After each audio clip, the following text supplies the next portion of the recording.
before Moses could ever supposedly prophesize Jesus, we can see Egyptians, Greeks, and Babylonians already venerating the solstices and equinoxes. Dusharis, or the son of Osiris, was venerated long before Moses or Abraham was even mentioned. Archaeological excavations have revealed a 3,800-year-old tomb from ancient Egypt, notable for its temple that aligns precisely with the sunrise during the winter solstice. This discovery might represent Egypt's earliest known tomb designed with the winter solstice in mind. The design of the temple's entrance was specifically crafted to allow sunlight to penetrate and illuminate the interior during the winter solstice. On each winter solstice sunrise, the day marked by the shortest period of daylight, both the statue of Osiris and the chapel itself would have been enveloped in sunlight. This tomb could potentially be the earliest one in Egypt known to align with the winter solstice. This winter solstice observing temple is situated close to present-day Aswan and just across the Nile from the Elephantine Island, an area once hosting a Yahweh temple. Numerous Jews fled here after the destruction of the first temple of Solomon by Nebuchadnezzar. But long before that, Egypt's 12th dynasty, prosperous era, often referred to as the Middle Kingdom. This tomb was built in the Kubet el-Hawa necropolis. It served as the final resting place for two high-ranking officials in the Egyptian kingdom. The identity of the first governor who commissioned the tomb remains unknown. However, the second governor, identified as Hakib III, a fact corroborated by an inscription in the tomb and historical records. Both governors held jurisdiction over the adjacent settlement in Elephantine. Horus, who was called Harpocrates by the Greeks, was the younger sun god, equated with both Apollo and Eros, and was the grandson of Amun-Ra, equated with Zeus by the Greeks, and direct son of Isis and Osiris, who the Greeks equate with Dionysus and both Demeter and Aphrodite. This divine child, who we should continue to call Harpocrates, avenges his father's death and fulfills the will of the Father who is in heaven.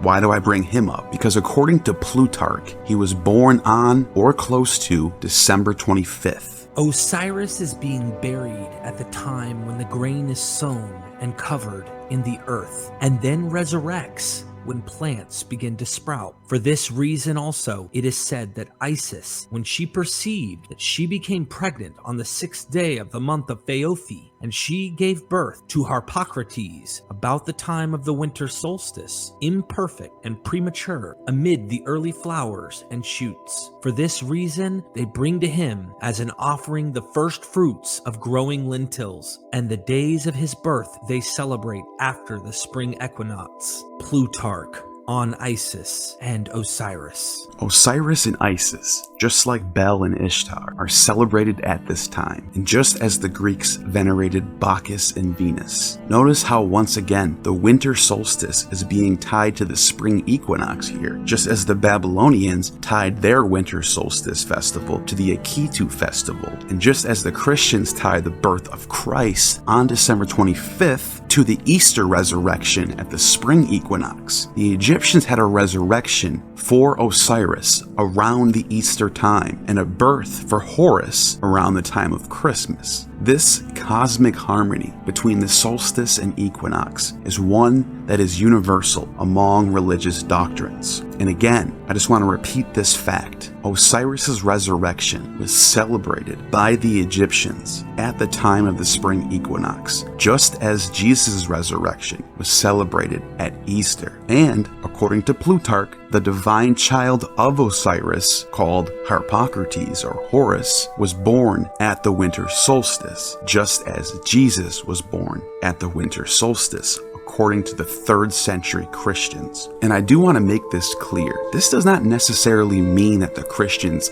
copied or stole from them, but it does show us that the solstices and equinoxes are universally important to all cultures, and Christianity certainly does partake in this ancient veneration of these dates.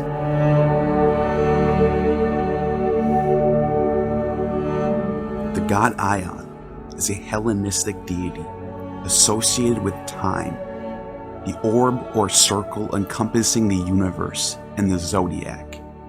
In the Dionysica, according to Nonus, Ion is associated with the three goddesses known as the Horae. He says, changes the burden of old age like a snake who sloughs off the coils of the useless old scales, rejuvenating while washing in the swells of the laws of time.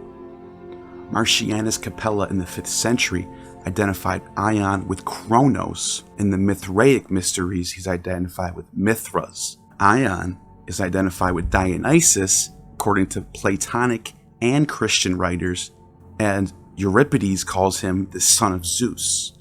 In the Suda, Ion is identified with both Osiris and Adonis. In the Ptolemaic Alexandria, at the site of a dream oracle, this god is equated with Serapis and is known as Ion Plutonios. And in the Greek Alexander romance, the god Serapis tells Alexander to build a city, which becomes Alexandria, where his father, Plutonios Ion, is enthroned, in reference to the god Ammon. The Alexandrian Ion is probably a form of Osiris Dionysus, the merge between the two, which is also Serapis. He's reborn annually.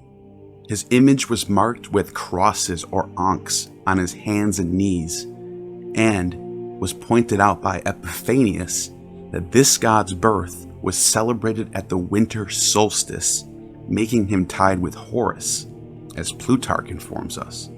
His mother, the Kori or the Virgin, is, in multiple sources, conflated with both the Orphic Persephone as well as Isis and Cybele. All of these conflicting sources make it very confusing to figure out who exactly Ion is, but it brings a lot of context to Macrobius' Saturnalia, who identifies all of these gods as one god born at the winter solstice. Ion is central to the Mithraic mysteries and the religion of the last pagan generation at the time of Constantine that tended to use religious syncretism, which, in my opinion, has a tremendous influence on Christianity and, even in the 1st century, the story of Jesus. This is what Jesus had to compete with. There is one obscure text from the Historia Augusta that says something about Christians in relation to Serapis. Here's what the text says. From Hadrian Augustus to Servianus the consul, greeting. The land of Egypt, the praises of which you have been recounting to me, my dear Servianus, I have found to be wholly light-minded, unstable, and blown about by every breath of rumor. For those who worship Serapis are, in fact, Christians, and those who call themselves bishops of Christ are in fact devotees of Serapis. There is no chief of the Jewish synagogue, no Samaritan, no Christian presbyter who is not an astrologer, a soothsayer, or an anointer. Even the patriarch himself refers to the patriarch of Tiberias, head of the Jewish religion after the fall of Jerusalem in 70 CE. When he comes to Egypt, is forced by some to worship Serapis, by others to worship Christ. Now, I want to say off the rip, most scholars, when it comes to this text right here, say there might be a lot of problems with it. Number one is because the source, the Historia Augusta, has a lot of misinformation within it. It might have been propaganda. Number two, there's not a lot of evidence to suggest that Serapis and Christianity had anything in common or even got along, especially when you look at how the temple of Serapis was basically destroyed by Christians and they had a little bit of a war in the streets. But the reason why I bring it up in relation to this video and why I think it's important, because at the very least, the Serapia, which was marked on the Roman calendars for April 25th, the same day as Easter, which would mean this author may have had some truth behind his claims that they had to share a holiday together. And maybe he was just sort of fluffing up the idea they celebrated a holiday on the same day. And on top of that, people in the lower classes that are not ordained bishops and don't care too much about doctrine will mix religions, as we see in the Greek magical papyri. It is not far-fetched to think that those people were mixing together the religion of Serapis than the religion of Christianity. Kaabu, who is also represented as the planet Venus, although the former is clearly not a virgin. But Kaabu, like Isis and Artemis and Persephone, is called the Kori, or perpetual virgin goddess.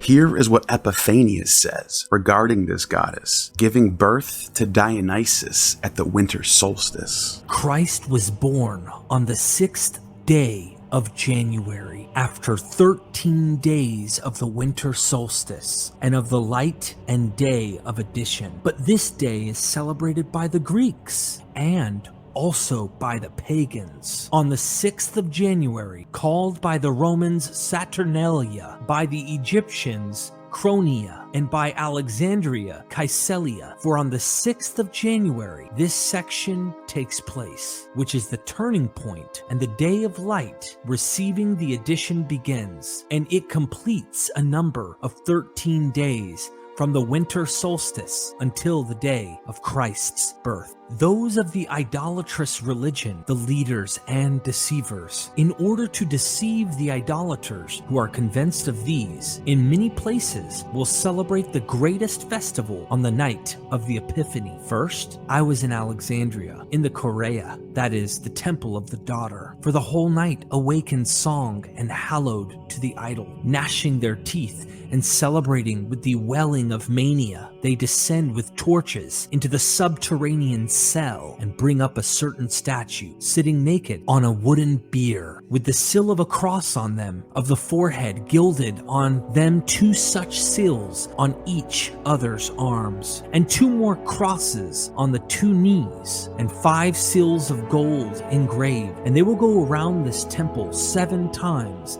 circling the middle temple with courtyards and drums and hymns. Come to him underground in the sanctum, being asked what this mystery is. They answer and say that at this hour today the Virgin gave birth to Aeon, and this is also done in the city of Petra, the metropolis of Arabia, which is Edom, which is written in the scriptures. In that idol, in the same way, and in the Arabic dialect, praising the Virgin, calling her the Kori, that is a virgin, and Dusaris she gave birth to, that is the Virgin's only son. And this also happens Eleusa, in the city that same night, January 6th, as there in Petra and in Alexandria, Egypt. Epiphanius, Panarion 51. It turns out that this holy child, born at the winter solstice by a virgin who is called Dusaris, is considered by most scholars to be an Arabian Dionysus, a vine god, whose devotees engage in Bacchic frenzy and Dionysian revelry, just as forementioned by Epiphanius. And it is here in Egypt that we first see any mention of Jesus' birth, known as the Epiphany, to be celebrated at this time. I will get into why they shifted the date from the 6th to the 25th later in the video. Epiphanius argues here that the idea of the virgin birth of a god is not unknown among the pagans, and notes that such an event was celebrated at Alexandria, Petra, and Eleusa on the 6th of January. In the temple of Petra, they chant hymns in Arabic, both to the Virgin, calling her in Arabic Kabu, that is, Kori, or rather, virgin, and to him whom she has brought forth, Dusaris, that is, the only begotten of the Master. Here we not only see Saturnalia is linked to the solstice, but also with a similar 12-day period that follows the solstice, as we have already witnessed from the Babylonians who venerate Marduk and Ishtar.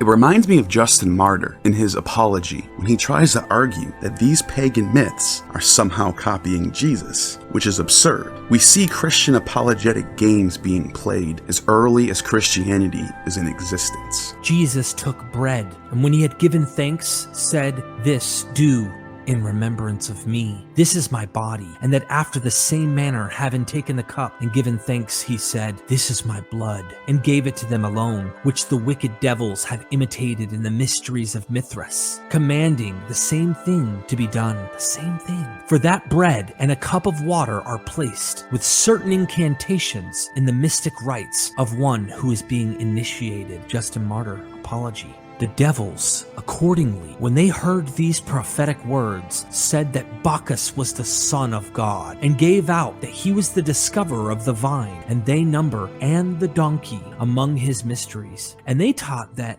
having been torn in pieces, he ascended into heaven. Justin Martyr, Apology. And if we assert that the Logos of God was born of God in a peculiar manner, different from ordinary generation, let this, as said above, be no extraordinary thing to you, who say that Mercury is the angelic Logos of God. Justin Martyr, Apology. And if we even affirm that he was born of a virgin, accept this in common with what you accept of Perseus. And in that, we say that he made whole the lame, the paralytic, and those born blind. We seem to say what is very similar to the deeds said to have been done by Asclepius. Justin Martyr, Apology. Justin Martyr really sums it up with this passage right here. And when we say also that the Logos, who is the firstborn of God, was produced without sexual union, and that he, Jesus Christ, our teacher, was crucified and died, and rose again, and ascended into heaven, we propound nothing different from what you believe regarding those whom you esteem sons of Jupiter. For you know how many sons your esteemed writers ascribe to Jupiter. Mercury, the interpreting word and teacher of all, Asclepius, who though he was a great physician, was struck by a thunderbolt and so ascended to heaven, and Bacchus too, after he had been torn limb from limb, and Hercules, when he had committed himself to the flames to escape his toils, and the sons of Leda, and Dioscuri, and Perseus, son of Danae, and Bellerophon, who though sprung from mortals rose to heaven on the horse Pegasus. For what shall I say of Ariadne, and those who like her